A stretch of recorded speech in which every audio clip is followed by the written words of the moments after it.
Hello everyone, this is Kirtika Singh, and today I am going to discuss the topic the necessary conditions for a function to be analytic. So, the theorem states that the necessary condition for a function fz to be analytic at any point z. So, those necessary conditions for a function fz to be analytic at any point z are the partial derivatives ux, uy, vx, and vy. These partial derivatives should exist and should satisfy the equation which are ux should be equals to vy and uy should be equals to minus of vx. Okay, so this is the function of z, and this function of z is the function of u and v, and these u and v are the functions of these x and y's. This is the real part and this is the imaginary part, and this is the point z in the complex plane which is represented by x and y. So z is equals to x plus iota y. So now we are going to prove it. Okay, so this is the given part. So we are taking our function fz, which is equals to uxy plus iota vxy, as analytic, okay, at any point z. Now, if we say that a function is analytic, what does it actually means? If any function is analytic at any point or in any region, then it means that function is differentiable also. If fz is analytic, we are taking here, so it ultimately means that fz is differentiable. And if fz is differentiable, then we know that our fz dash should exist. So we will talk about it later. Now we should have just a ultimate understanding about the topic. Okay, so also we have this z point, which is z is equals to x plus iy. So through this we can write delta z is equals to delta x plus iota delta y. We can mark these equations as equation 1, 2 and equation 3. Okay, so now in the proof part, so we have to prove that these derivatives, these partial derivatives should exist and should satisfy these equations. So these equations are the CR equations, and with the help of this theorem, we are also derivating these CR equations, Cauchy-Riemann equations. Okay, so these equations are dou u by dou x, which is equals to dou v by dou y, and dou u by dou y, which is equals to minus dou v by dou x. So this is the proof part. So firstly, here we know that fz is analytic. We have taken it as analytic in our given part. Analytic means it is differentiable. Okay. So if fz is differentiable at z at any point, then its derivative should also be existing. So f dash z should be existing. So f dash z is limit delta z tends to 0 fz is delta z minus fz divided by delta z. So actually, if we want to check that if any point, if we want to check that our function is analytic at any point, let's say z naught, if we want to check that our function is differentiable at z naught or not, so we will check on this point that our function is differentiable or not. For checking the analytic part, we have to check our function is differentiable or on that point or not, as well as we have to check that the points around this point, which means the points near to this point, all these points should be differentiable. And if these all points are differentiable, then we can say that our z naught, our function at z naught at this point is analytic. So for analytic part, we have to check the differentiability. Okay, so coming forward, So it means that f dash z should uniquely exist as delta z tends to 0 along any path we choose. Okay. So here we can say that from these two equations, which we have previously written in the given and proof part. So from 2 and 3, from these two equations, we can say that z plus delta z value should be this. And we can separate the imaginary and real part. So it would be x plus delta x and plus I y plus delta y. So this will be the real part and this will be the imaginary one. Okay. Then the function of this f function of z plus delta z would be u of x plus delta z comma y plus delta y plus iota v x plus delta x comma y plus delta y. And we will name both these equations as equation 5. These two equations as equation 5. So moving forward, I have erased that part. So these are the equations which we have already derived and marked. And now we will substitute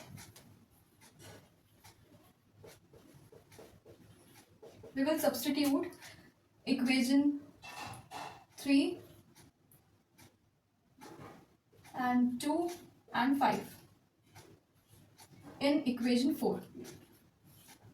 In this equation, we will substitute these three. Actually, in these four. In equation 4, we will substitute equation 1, 2, 3 and 5. So with the help of that, this expression will come, which is limit delta x tends to 0 u x plus delta x comma y plus delta y plus iota v x plus delta x comma y plus delta y minus this part, fz part we have substituted here, and this part we have substituted here. This minus will goes in the bracket and this will be negative. Then delta z we have written as delta x plus I delta y. So now we will separate the imaginary part and real part, and also the denominator. Now for further continuing the proof, from equation 6 we have to take two parts. One is along x-axis and one is along y-axis. So firstly we will solve. So along x-axis we are taking this.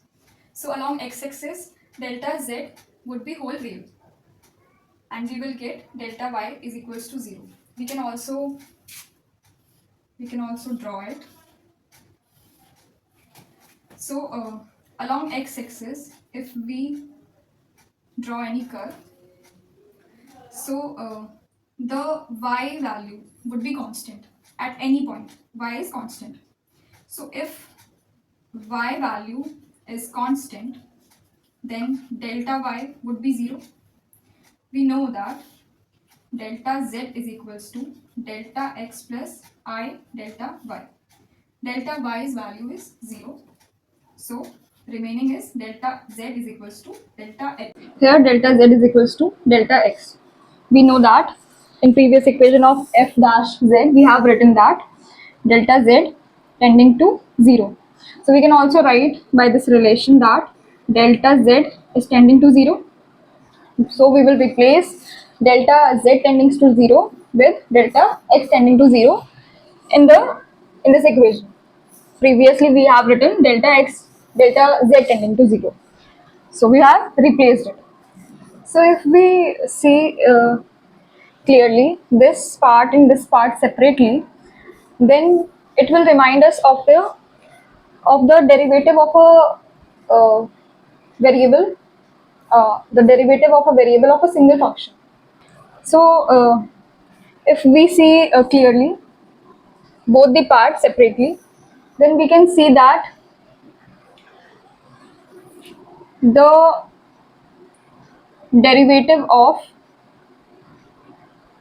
any function with single variable Generally what we write it like this: limit h tends to 0, function of x plus h minus function of x divided by h. So this is the general way in which we write the derivative of a single variable function, and ultimately it would be differentiation of the function with respect to variable x. So this is the full differentiation. But here if we see, this is the partial differentiation, because we are differentiating with respect to x, and these are the two variables and y is constant. So we can say that, we can write it like, this is not the full differentiation because two variables are involved here, and we are differentiating with only one variable because along x axis y is constant. So we can write it like dou u by dou x plus iota dou v divided by dou x, and we will name this equation as equation number 6. So now we will do along the y axis.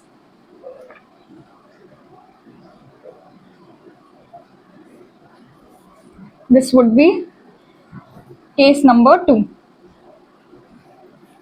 So along x axis we got the equation, along x axis we got the f dash z, which we named as equation 6, and now we will continue with the y axis. So if we draw the diagram, or if we diagrammatically see, along y axis if we draw any curve, then the values of x on that curve would be constant.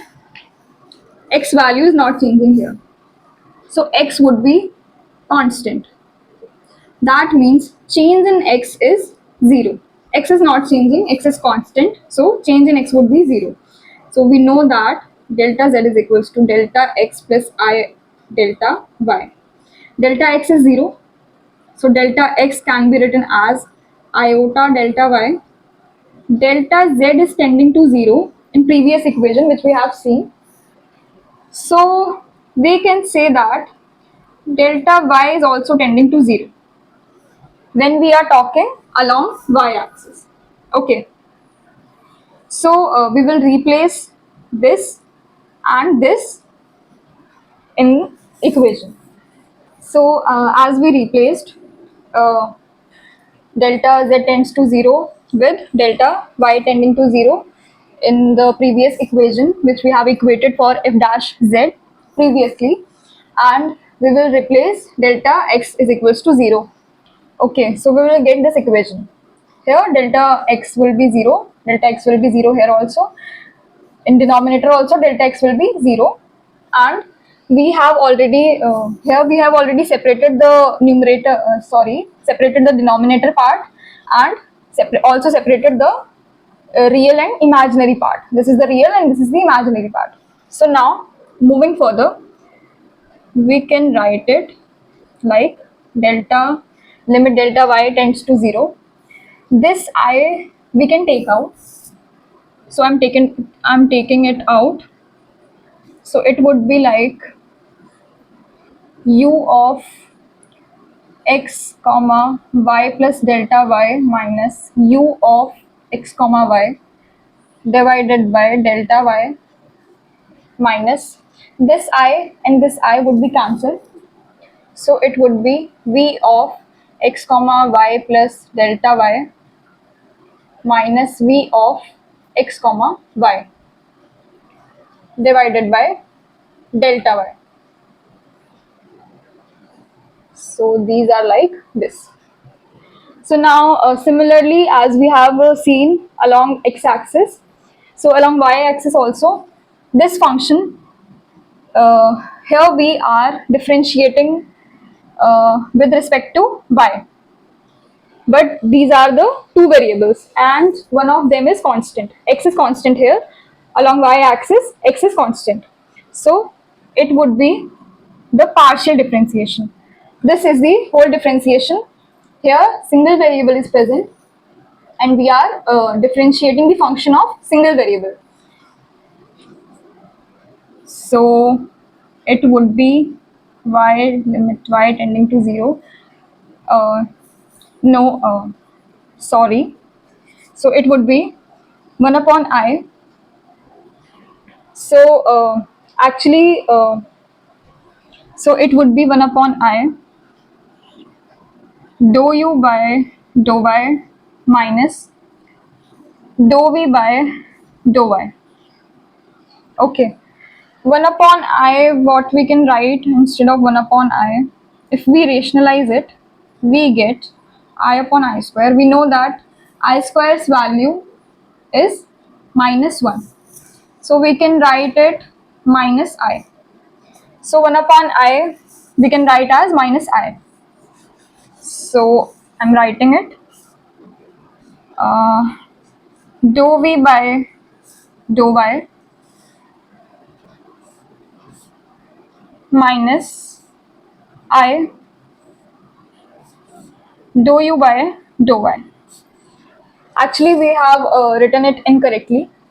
Instead of negative sign, it would be plus here.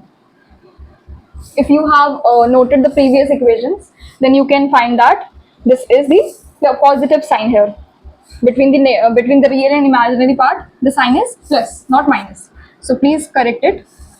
So it would be plus, and I have written this part here.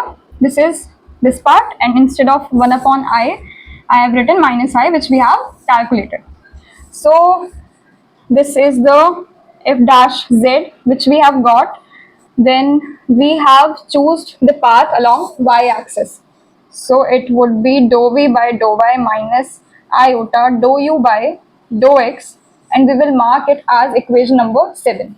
This is the equation 6 which we have got. Then we have taken the path along x axis, and this is the equation of y axis when we have taken the path along y axis. So these are the two equations. Now in further proof, we will equate the real and imaginary parts of these equations.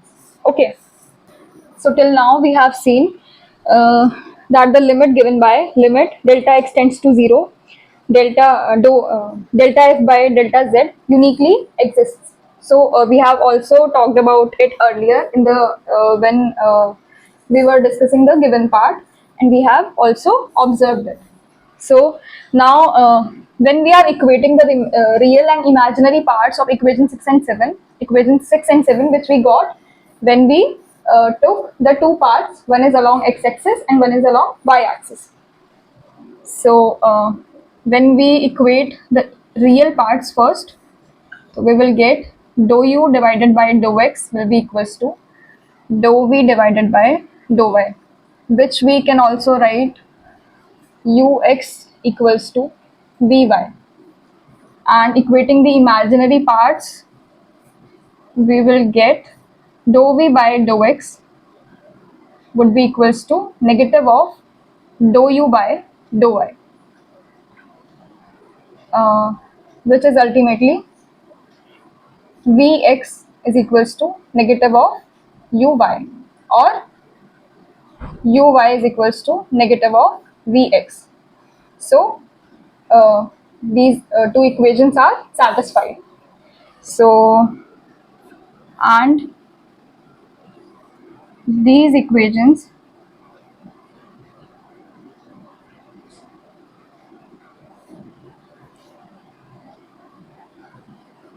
are called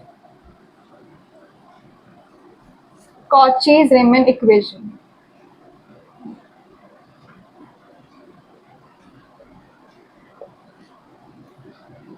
Generally, we call CR equations. So till now we have discussed that which we have to prove that the derivatives dou u by dou x, dou v by dou y, dou u by dou y, and dou v by dou x. These derivatives are existing and also satisfying these equations, and these equations are known as famously known as CR equations. So we have proved the theorem, we have proved the necessary conditions. So these are the necessary conditions. and hence the proof. So thank you everyone. If you like the video, then please hit the like button. Thank you for watching, and if you have any doubt, then please comment below.